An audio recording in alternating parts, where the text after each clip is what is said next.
Welcome back to the Wednesday in the Word podcast. I'm Krisan Marotta, and this is my podcast about what the Bible means and how we know. This is our fifth talk in our series on the Gospel of Matthew. Today we're going to study Matthew chapter 2, verses 13 through 15. If you're driving, jogging, or doing dishes, you don't have to worry about taking notes. There are lecture notes on my website. You can find those notes on the link below this podcast, or you can go to wednesdayintheword.com/Matthew5. So glad you joined us today. We are continuing in chapter 2 of the Gospel of Matthew. Matthew started his gospel with the genealogy of Jesus, and I argued that he is making the point that Jesus is the Christ. Jesus is that one descendant of Abraham and descendant of David who will fulfill the promises that God gave them. And those promised blessings are not just to the Jews, but to the entire world. In these early chapters, Matthew is going over the account of Jesus' birth and his early life, and he tells the story from the point of view of Joseph. He has told us that Joseph accepted Mary as his wife and Jesus as his son. That gave Jesus a legal right to the throne of David because Joseph was a son of David. The angel tells Joseph that Mary's son will save his people from their sins, and that is the language of kingship and points to the Messiah. 4 times in this account of Jesus' early life, Joseph is given a dream that gives him some revelation from God, and then he acts in obedience on that dream. And 4 times in this section, Matthew tells us that an Old Testament passage is fulfilled in some way. Last week, we did an overview of chapter 2. What we're going to do now is go back into chapter 2 and look at the 3 fulfillment quotations that are found in this chapter. A number of times, Matthew quotes an Old Testament passage and then says, something is fulfilled, and each quotation has a similar kind of formula. He says something like this: this took place to fulfill what was spoken by the prophet. Now, it's often difficult to tell exactly what Matthew meant by fulfilled, or what he means by it, because at first reading, the Old Testament passage doesn't seem to have anything to do with Jesus. And let me remind you that many books and articles have been written on these 4 fulfillment passages. The debate can get really long and complicated. Different scholars have different answers to the question of what exactly is Matthew doing here with the Old Testament, and I do not claim to have all the answers. I decided not to get into the debate because it just gets too confusing. You can read about that in most commentaries. Instead, I'm going to give you my best shot. And let me remind you, this is just my opinion. I am no one from nowhere. I am just one Bible student telling other Bible students, here's what I think I learned. Now, we already looked at the first of the fulfillment passages. That was back in chapter 1. In 1:23, Matthew talks about a child being born who will be named Emmanuel. We're going to look at the second one today and then take the other 2 in the next 2 podcasts. Now, to understand Matthew's point, we're going to talk, as we go through these passages, about interpretive choices. When we approach any passage of Scripture, but particularly the more difficult or obscure passages, we're faced with a number of choices. And you can think about those choices or visualize those choices like a fork in the road. At the first choice in the road, or the first fork, some scholars are going to go east and some are going to go west. And then very soon, no matter which path they took, both those scholars are going to come to another interpretive fork in the road. And again, scholars are going to diverge. Some are going right, some are going left. For some passages, there's only one interpretive fork in the road. For other passages, there are multiple forks in the road, and those forks have forks, and those forks have forks, and so on. Now, sometimes all the branches lead back to the same conclusion, and we all end up in the same interpretive spot. That's great. But sometimes The branches lead to very different interpretive conclusions, and we end up in very different spots. Every scholar, every Bible student, every pastor and teacher has to make these choices. If you're going to come to any conclusions about what the passage means, you have to make a choice. And sincere Bible-believing Christians do not all make the same choices at these forks in the road. Hence, we disagree on what various passages mean. Sometimes we agree on the bottom line, but we reach that bottom line by different paths.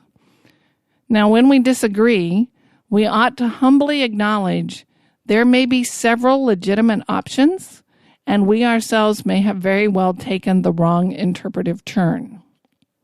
Yet, we have to make interpretive choices to arrive at any kind of conclusion. That's normal. That's necessary. And it's okay that we may choose differently than others, but we ought to hold our conclusions humbly, especially on passages that are more obscure or more difficult or present us with more choices. Now, as we go through these passages, I'm going to try to point out to you what choices I've made. Hopefully, not only will that let you evaluate my understanding, but it will illustrate the kinds of choices that we have to make. Again, I don't claim to be an authority. I don't claim to have all the answers. I'm giving you my best understanding with the study I've done so far. I am not ordained in any denomination or group, and my views carry no authority whatsoever. If you disagree with a choice I've made, hopefully you'll at least learn something about how to study the Bible and how to approach those choices. Okay, let's get started. In chapter 1, Matthew told us that Jesus is the Christ, or the Messiah, the son of David and the son of Abraham. As the Messiah, he is the one who stands to inherit the promises given to Abraham, Isaac, and Jacob, and the promises to David about his throne and kingdom, and he is the one who will fulfill those promises and bring them about. Then Matthew explained the circumstances surrounding Jesus' birth, mostly from Joseph's perspective, and in chapter 2 we have the account of the wise men finding and visiting Jesus. And we're going to pick up the story in Matthew chapter 2, verses 13 through 15, right after the wise men have left. Let me read that for you. Now when they had departed, behold, an angel of the Lord appeared to Joseph in a dream and said, Rise, take the child and his mother, and flee to Egypt, and remain there until I tell you, for Herod is about to search for the child to destroy him. And he rose and took the child and his mother by night and departed to Egypt, and remained there until the death of Herod. This was to fulfill what the Lord had spoken by the prophet, Out of Egypt I called my son. And that's the verse we're going to look at. This was to fulfill what the Lord had spoken by the prophet, Out of Egypt I called my son. Now Matthew is referring to a passage from the prophet Hosea. Hosea 11:1 reads, When Israel was a child, I loved him, and out of Egypt I called my son. So let me explain the interpretive problem. Hosea was a prophet to the northern kingdom of Israel for about 40 years. He was a contemporary of Amos in the north and Isaiah and Micah in the south. More than any other prophet, Hosea's personal life illustrates his message. His adulterous wife, Gomer, illustrated the spiritual adultery of the nation of Israel. The prophet Hosea is pronouncing a judgment on the northern kingdom of Israel. Soon the Assyrians are going to conquer the northern kingdom and take them into exile. And in the midst of this judgment, God reminds them of the Exodus. He reminds the people that through Moses, God led them out of slavery in Egypt. Hosea 11:1 is talking about the past. It refers backward to the Exodus. Hosea is saying back in the time of Moses, God called his metaphorical son, the nation of Israel, out of Egypt. Yet Matthew is saying that these events in the life of Jesus, when he was taken to Egypt to escape Herod's knife and then brought back after Herod's death, that those events somehow fulfill this passage. Well, on the surface, there's nothing to fulfill. at least in terms of predictive prophecy, because Hosea is not predicting any future event. Hosea is remembering a past event. And therein lies the interpretive problem. How can Matthew say that the life of Jesus fulfills what Hosea was saying when Hosea is not predicting anything? He is looking backward on a past event. Now, as I approach this issue, these are the assumptions I've made and the convictions I hold, and this will be true for all the fulfillment passages. First, I trust Matthew. That is an interpretive choice, and not all scholars you read make that choice. You can pick up a number of commentaries in which they will argue that Matthew just made a mistake here, that he was playing fast and loose with the Old Testament, and this is sloppy exegesis on his part. I think Matthew knows what he's doing, and I think he's doing it well. He has a point to make. He is not making anything up. He's not lying. He's not mistaken. He didn't get anything wrong, and he's not playing fast and loose with the Old Testament. As you read through the Gospel, Matthew gives a lot of evidence of knowing the Old Testament very well. I fully believe that Matthew knew that Hosea was talking about a past event, and that does not contradict the point Matthew wants to make. I think he accurately understands what is going on in Hosea. Second, as we talked about in the last podcast, the term fulfill does not always refer to predictive prophecy. The word literally means to fill up, like you pour water into an empty bucket and that fills up the bucket. In some cases, it does mean predictive prophecy. It does mean an Old Testament passage said sometime in the future X is going to happen, and now X has happened. So it can mean fulfilled in that the event predicted before it happened has now happened. And in those cases, the prophecy has been filled up or fulfilled. And we've seen one example of that. The Old Testament said the Messiah would be born in Bethlehem, and in fact, Jesus was born in Bethlehem. But there's another way to use the term fulfill, and many scholars have pointed this out before me, and I think Matthew is frequently using the word fulfill to mean this second meaning. In the Old Testament, we find themes and we find pictures. And then in the New Testament, we see a fuller revelation of or expression of those themes and pictures. So in later redemptive history, the spiritual principle is shown in its fullness or its completeness. We might say it is the epitome. It's an analogous reality.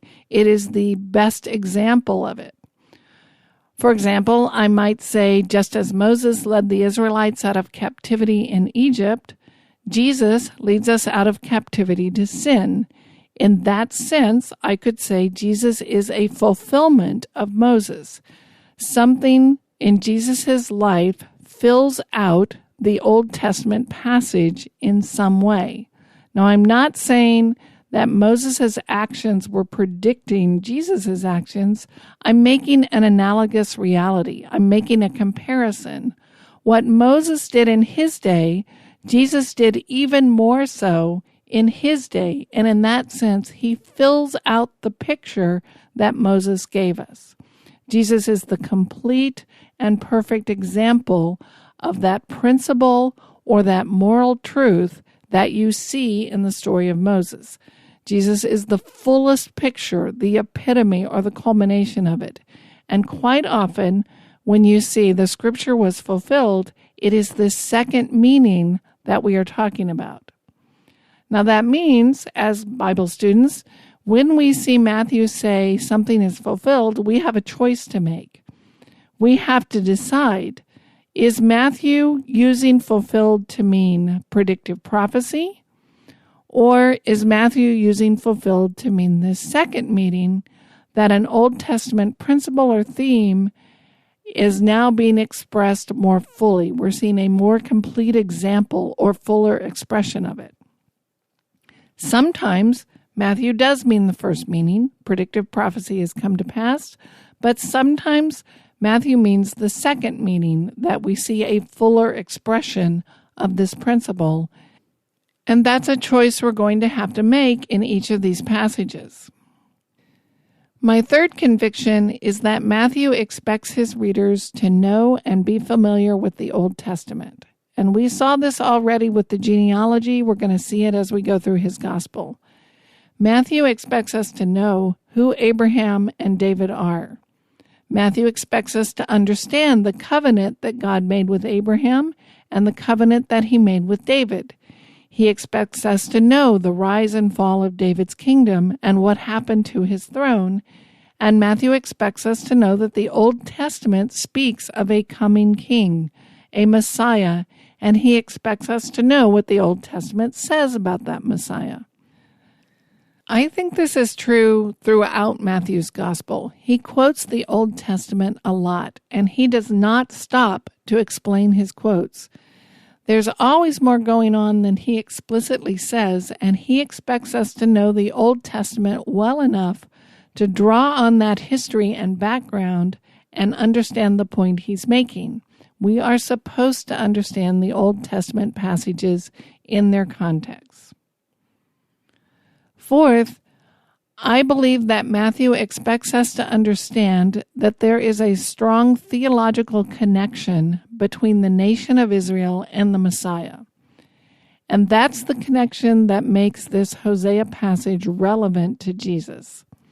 Now, again, a lot of scholars before me have pointed this out, but there's a lot of debate about exactly what the connection is and how far it goes. Here's my best understanding, and I reserve the right to change my mind as I study and learn more. But this is my best shot right now. The nation of Israel has a unique relationship with God. God made promises to the children of Israel that he did not make to other tribes and other people groups. God gave the tribes of Israel a mission to fulfill and promised them a unique destiny. How is that mission to be fulfilled since the nation cannot remain faithful to their covenant with the Lord? Ultimately, as the story unfolds, we learn that that mission is going to be fulfilled through the greatest of Abraham's sons and the greatest Davidic king, the Messiah. How is Israel going to inherit its promised destiny of blessings, righteousness, and peace? That destiny is going to come about through the Messiah. In fact, we could say that Israel's unique mission and destiny finds its fulfillment in Jesus. Jesus is the one who will bring it about. That means the events in Israel's life had significance and implications for the Messiah and vice versa. This connection is based on the promises and the purposes of God, because when God made promises to Israel, he had in mind Israel's greatest son, the Messiah, and Matthew tells us that Messiah is Jesus. In that sense, there is a theological connection between Israel and Jesus, and I think Matthew expects us to know that.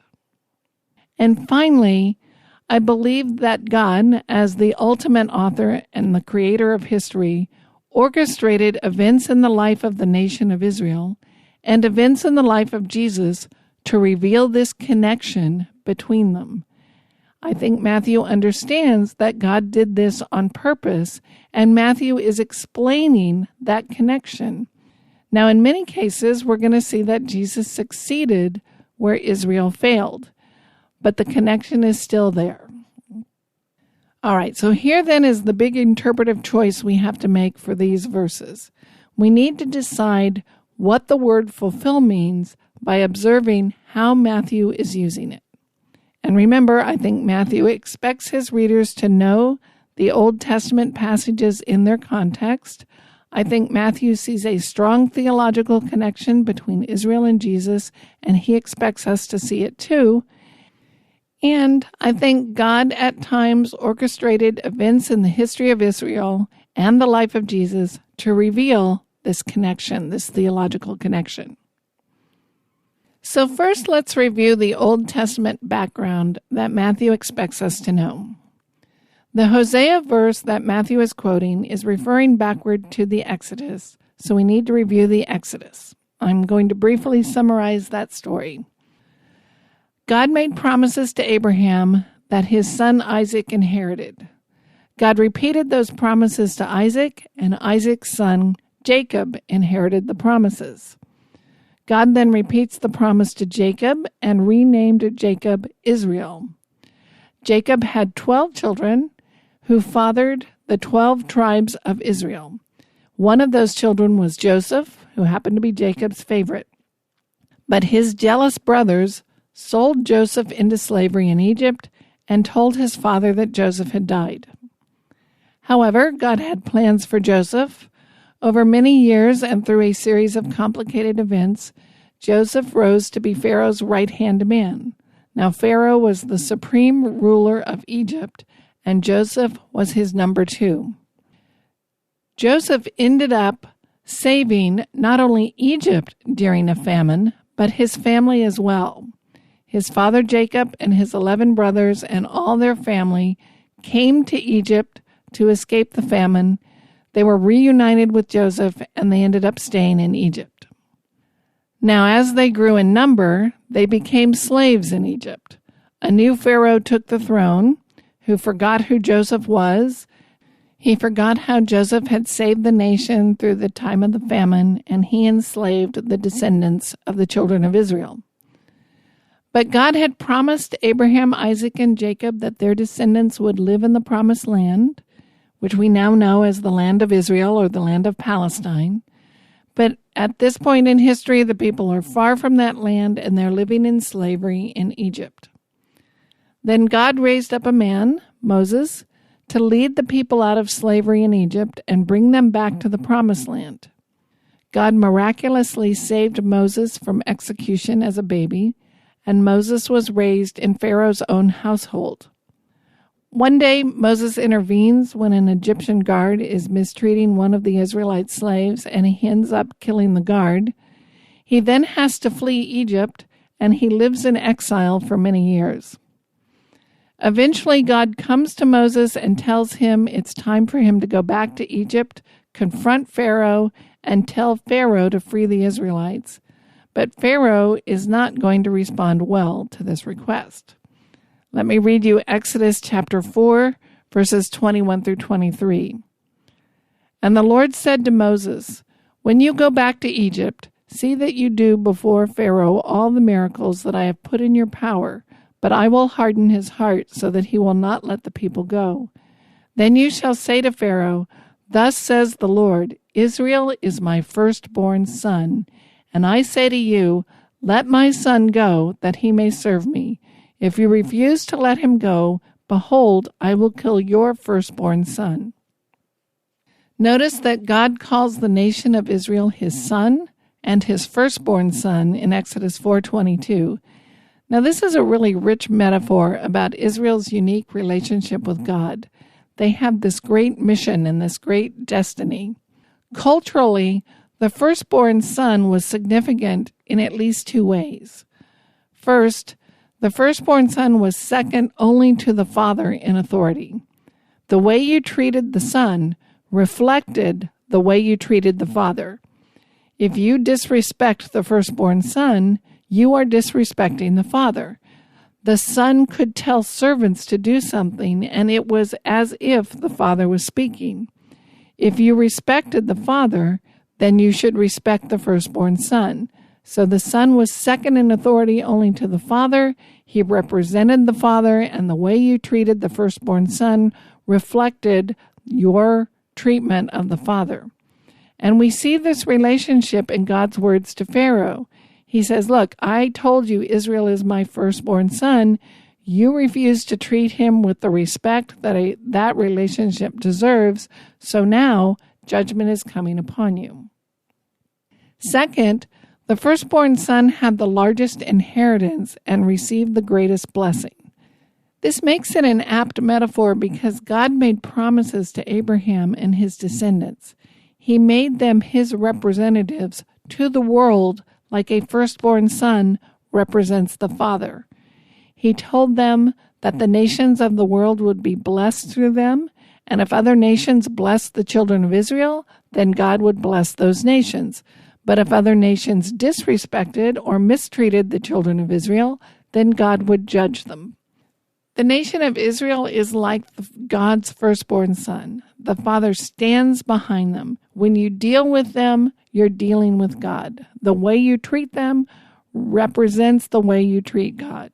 God promised Abraham and his descendants a great inheritance for themselves, but not only that all the nations would be blessed through them. So they will receive this great inheritance, and through them all the nations of the earth would be blessed. But the Old Testament takes this metaphor a step farther. Much later, when Israel is settled in the Promised Land and David is ruling over them as king, David is called a firstborn son of God. And I think we are to bring this same understanding of blessing and representation with it. This is Psalm 89, verses 20 through 29. I have found David, my servant. With my holy oil I have anointed him, so that my hand shall be established with him, and my arm also shall strengthen him. The enemy shall not outwit him, the wicked shall not humble him. I will crush his foes before him, and strike down those who hate him. My faithfulness and my steadfast love shall be with him, and in my name shall his horn be exalted. I will set his hand on the sea, and his right hand on the rivers. He shall cry to me, You are my Father, my God, and the rock of my salvation. And I will make him the firstborn, the highest of the kings of the earth. My steadfast love I will keep for him forever, and my covenant will stand firm for him. I will establish his offspring forever, and his throne as the days of the heavens. So here we see God calling David his firstborn. Let me read Psalm 89, 26 and 27 again. He shall cry to me, You are my Father, my God, and the rock of my salvation, and I will make him the firstborn, the highest of the kings of the earth. Now, in fact, all the Davidic kings are called firstborn sons of God. The king speaks for the Father and plays that special role as God's anointed ruler over Israel. In a sense, they become the focus of the promise made to Abraham. The throne of David is the means by which God is going to fulfill the promises he made to Abraham and his descendants.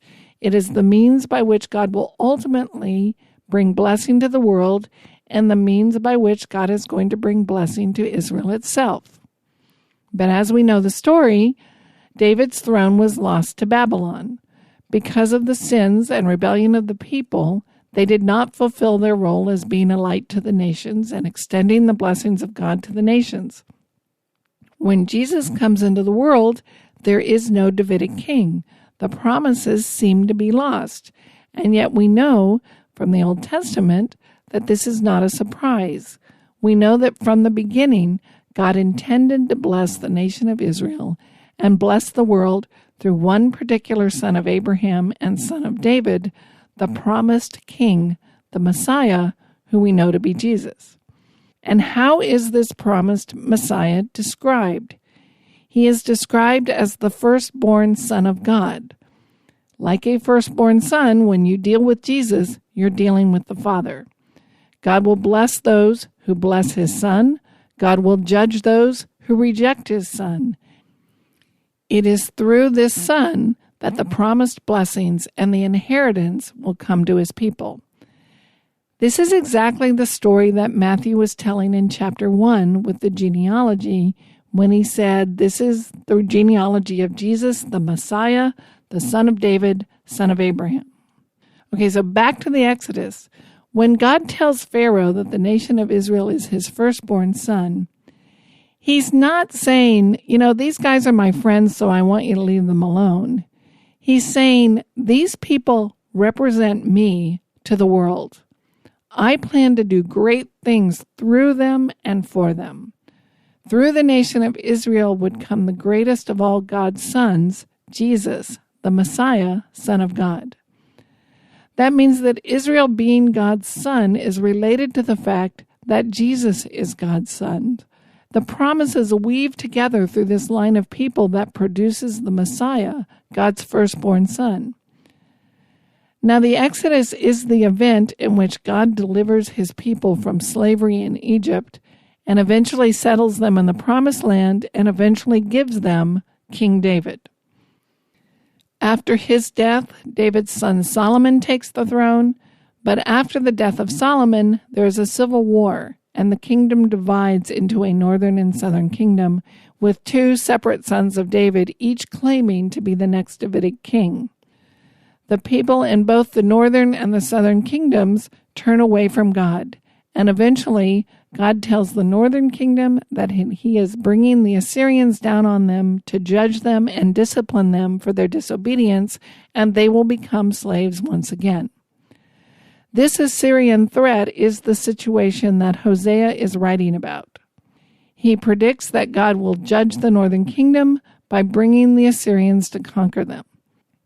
Let me read some from Hosea. I'm going to start in the last verse of chapter 10 and then read through 11:7. As I read this, Bethel is a city in the northern kingdom, Israel is a name for the northern kingdom, and Ephraim is a name for the northern kingdom. Thus it shall be done to you, O Bethel, because of your great evil. At dawn, the king of Israel will be utterly cut off. When Israel was a child, I loved him, and out of Egypt I called my son.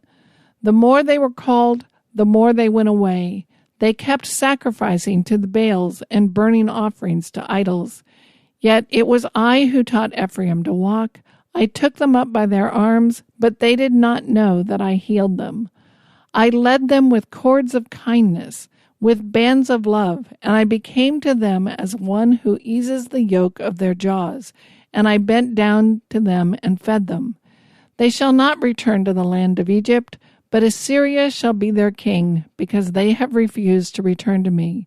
The sword shall rage against their cities, consume the bars of their gates, and devour them because of their own counsels. My people are bent on turning away from me, and though they call out to the Most High, he shall not raise them up at all. So the people have done a great evil. They have rebelled against God. They have ignored his ways. They've sacrificed to other idols. And to discipline them, God says, Assyria is coming to conquer you. God reminds them that at one time he rescued them from slavery in Egypt. But now, because of their sin, they are going back into slavery. But they're not going back to Egypt. They're going to Assyria. It's as if they are going back to Egypt, only Assyria is the new Egypt. He's painting this tragic picture of having been brought out of exile and slavery only to go back into exile and slavery again. Now, Hosea is echoing the language of Moses. Moses had told Pharaoh that the nation of Israel was his firstborn son. And here, as God looks back on that time, he refers to them as my son. This is Hosea 11:1 again. When Israel was a child, I loved him, and out of Egypt I called my son. But notice this message doesn't end with judgment. Yes, a great judgment is coming, but so is redemption and restoration. Hosea goes on, I'm going to read you 8 through 11. How can I give you up, O Ephraim? How can I hand you over, O Israel? How can I make you like Admah? How can I treat you like Zeboim? My heart recoils within me. My compassion grows warm and tender. I will not execute my burning anger.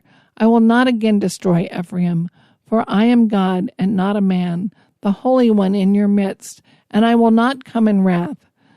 They shall go after the Lord.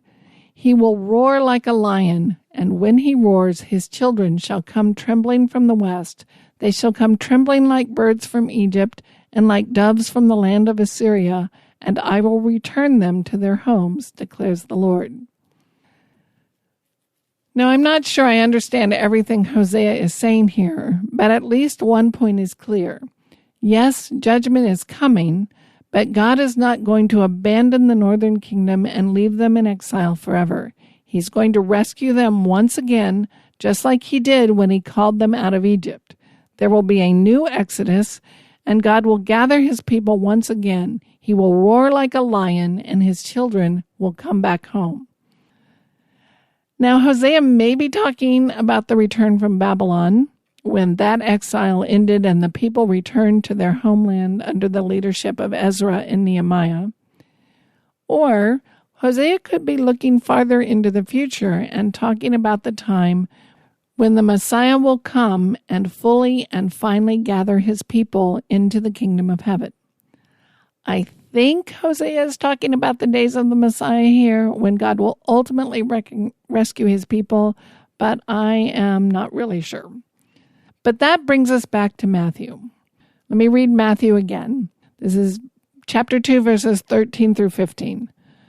Now when they had departed, behold, an angel of the Lord appeared to Joseph in a dream and said, Rise, take the child and his mother, and flee to Egypt, and remain there until I tell you, for Herod is about to search for the child to destroy him.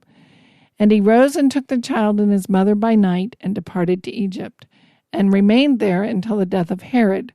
This was to fulfill what the Lord had spoken by the prophet, Out of Egypt I called my son.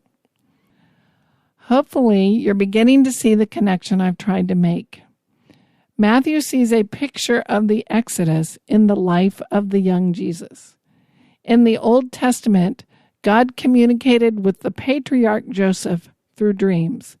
The Old Testament Joseph protected the young nation by taking them to Egypt to survive the famine. But though Egypt started out as a place of protection, they were ultimately made slaves there, and it was not where they ultimately belonged. So God led them out of Egypt back to the promised land where they would fulfill their destiny. Likewise, in the New Testament, we see another man named Joseph, and this Joseph is also a son of Abraham and a son of David, and God also communicates with him through dreams, and Joseph is protecting the young Jesus by taking him to Egypt. But Egypt is not ultimately where Jesus belongs, so God led him out of Egypt and back to the land of Israel where he would fulfill his destiny. Rather than just quoting the Exodus story, Matthew quotes from Hosea, and I think he deliberately picks Hosea to add another layer to the story, because in Hosea we see God looking back, reminding Israel of how he called them out of Egypt as his son. But in Hosea, we see that they have failed in their great mission and their destiny. They have disobeyed the Lord, and so God is judging them and sending them back into slavery once again. Yet, also through Hosea, God promises them a day when they will be gathered back to the land and these promises fulfilled. In the future, there will be a new Exodus, and this one will work. And this son of Abraham, this son of David, the Messiah, Jesus Christ, who has been born, is the one who's going to bring that new Exodus about. Jesus is that firstborn son who will bring Israel's sonship to fruition. In the life of Jesus, we see a son called out of Egypt back to the promised land to fulfill his destiny. But in contrast to Israel, who failed, as we know from Hosea, this son will succeed. This time, the Son of God will enter into the promised land, fulfill his mission such that God can bring blessing and redemption to the world through the nation of Israel. And this is the true Exodus. God is bringing his people into blessing and righteousness once and for all, and it will come about through Jesus, son of Abraham, son of David, firstborn, son of God. I think Matthew is saying, look at these two pictures, the Exodus and the life of the young Jesus. They are similar for a reason, and the more we think about it, the richer that comparison becomes. The more we understand about the Old Testament and the promises that God made to Abraham and David, the richer that comparison becomes. Theologically speaking, God bringing Jesus out of Egypt is a fulfillment of the promises made to Abraham and David because they are part of the way God is keeping those promises. God brought his people out of slavery in Egypt through Moses and the Exodus, and God will bring his people out of slavery to sin through Jesus, the Messiah. You've been listening to Wednesday in the Word. My mission is not only to explain what a passage means, but how we figure it out. Your podcast feed may be limited to the last 20 or 30 episodes, but you can hear all the previous episodes by going to wednesdayintheword.com, and I encourage you to go there. My website has no ads whatsoever, only Bible study resources. It's all free for you to use.